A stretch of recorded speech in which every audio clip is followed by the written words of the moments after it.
Если вы думаете, что никто сейчас не болеет и не кашляет, это неправда. Сейчас без кондиционера нельзя выжить.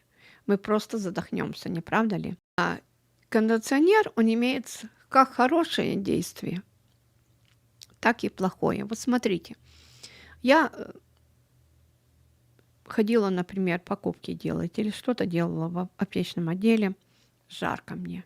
Еду домой, на всю катушку включила кондиционер. Это я, к примеру, так. Меня продуло. Что я тогда делаю? Кашлять начала. Что мне надо? Надо лечиться. Поэтому сиропы подорожника, они актуальны 12 месяцев.